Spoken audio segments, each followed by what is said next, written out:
Bonjour à tous et bienvenue dans Curiosité. Cette semaine, nous partons à l'Espace Les Arts pour découvrir l'exposition Des clairières dans le ciel de Jacques Thomann. Né à Paris, cet artiste autodidacte vit et travaille désormais en Alsace.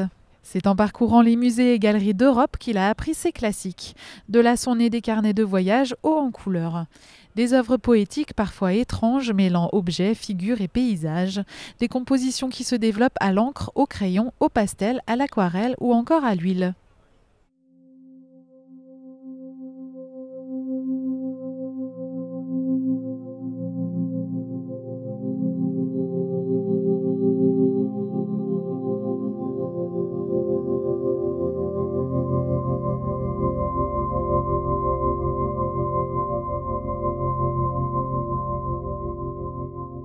Je m'appelle Jacques Thomann, je vis dans la région de Colmar depuis 1976. Je présente ici au Les Arts donc peinture et dessin, qui sont des œuvres récentes, dans une périodicité à peu près de 2015-2016. Les travaux les plus récents étant de cette année sont les dessins qu'on trouve à l'entrée.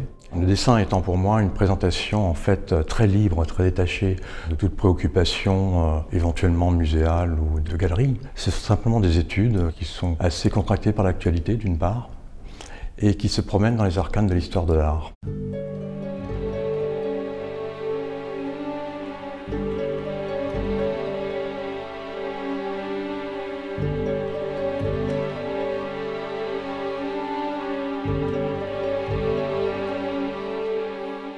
Ça fait maintenant à peu près une quarantaine d'années que j'exerce professionnellement cette activité. On peut imaginer qu'en 40 ans, il y a eu quand même pas mal de strates, de sédiments qui permettent une évolution autant de la peinture que de la réflexion qui mène à cette peinture. Et c'est une peinture qu'on ne peut pas simplement enregistrer dans le domaine de l'abstraction ni de la figuration. Elle est une synthèse des deux.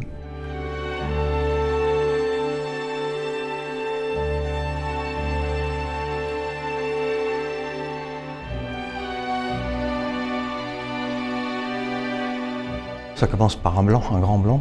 Ça met un peu en inquiétude. Que faire d'une toile blanche? Que faire de la peinture? Que dire? Je ne me pose pas la question. La première approche en fait avec une toile par la peinture à l'huile, qui est l'expression majeure de mon travail, ce sont de tout doucement habiter cette surface blanche et l'habiter par de la matière qui est extrêmement déjue, des choses extrêmement liquides, très variées, très colorées. La toile au départ telle qu'elle est n'a ni haut ni bas. Il n'y a pas un sens qui va à droite ni à gauche, je n'en sais rien. Il y a un dépôt assez chaotique qui se crée tout doucement.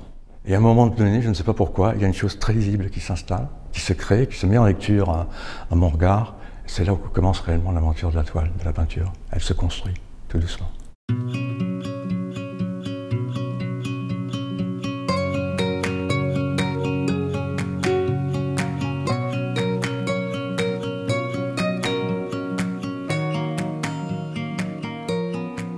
J'ai une très grande sensibilité à la couleur. Ma formation essentielle est celle de peintre en bâtiment, qui a eu peut-être la chance d'être formé dans les années 60-70. Pourquoi cette articulation très précise? C'est qu'à l'époque, on fabriquait les peintures. On n'allait pas à Castorama acheter son pot de peinture en disant « je veux ma cuisine soit couleur lavande », etc. Non. On travaillait sa peinture, on préparait ses bases à partir des craies, des choses de cet ordre-là, des blancs de zinc, etc. Donc il y a déjà des odeurs extrêmement fortes. Mon père étant peintre en bâtiment, j'ai vécu tout petit dans cette ambiance-là. Des odeurs, des parfums, ça me laissait rêveur, c'est des terres extrêmement naturelles qui étaient broyées là, des pierres. C'était fabuleux. Des bleus étaient d'une telle intensité, les rouges, les jaunes de cadmium. Ça ne peut faire rêver, je crois, que tout enfant.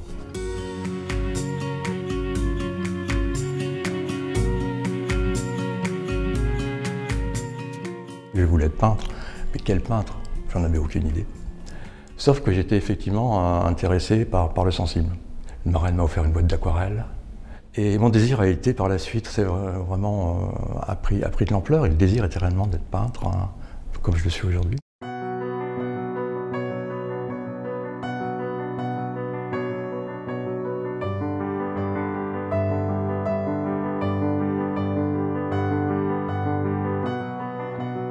Toutes ces figures qui circulent un peu dans les toiles, elles viennent tout simplement de l'observation, elles font partie de mon grimoire. Et au fur et à mesure des choses, elles s'expriment, elles se retrouvent à des moments donnés. Dans ce hasard chaotique qui s'est tout doucement structuré dont je parlais, elles commencent à apparaître. Et il est très aisé à ce moment-là de les mettre quasiment en scène, de les mettre en en œuvre. Quelque part, je vous emmène vers un ailleurs qui est en même temps réel, sans l'être, mais pourtant très proche de nous. J'ai plaisir à malaxer le réel et à le porter au-delà de ce qu'il est dans sa réalité, sans être le surréalisme, mais d'avoir cette tentation à vous emmener dans cette part de rêve.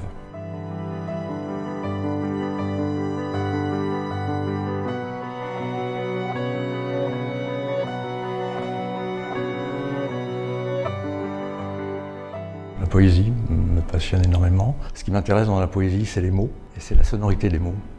C'est la conjonction comme ça qu'il peut y avoir dans un mot prononcé avec l'autre qui suit. Là, il est vraiment l'égal de ma peinture. C'est-à-dire qu'on a le sentiment de saisir quelque chose, de comprendre quelque chose, et en même temps, l'articulation de la phrase vous emmène ailleurs. Ensuite, il y a la musique également, les rencontres, les discussions, aussi banales soient-elles, qui sont dans le train, par exemple. J'adore ça, les conversations de train, même si j'en prends assez rarement, mais d'écouter les conversations des autres. C'est extraordinaire.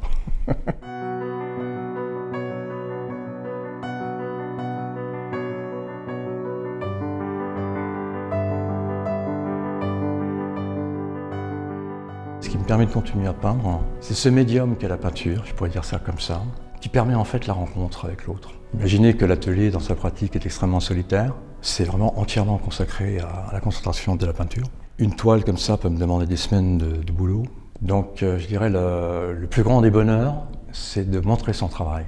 Je crois que c'est propre à tout artiste, quel qu'il soit, quelle que soit son expression, c'est de rencontrer un public. Je ne dis pas son public, mais un public. Je crois que ce que je peux attendre, c'est vraiment simplement la rencontre. Et comment elle peut habiter l'imaginaire de l'autre.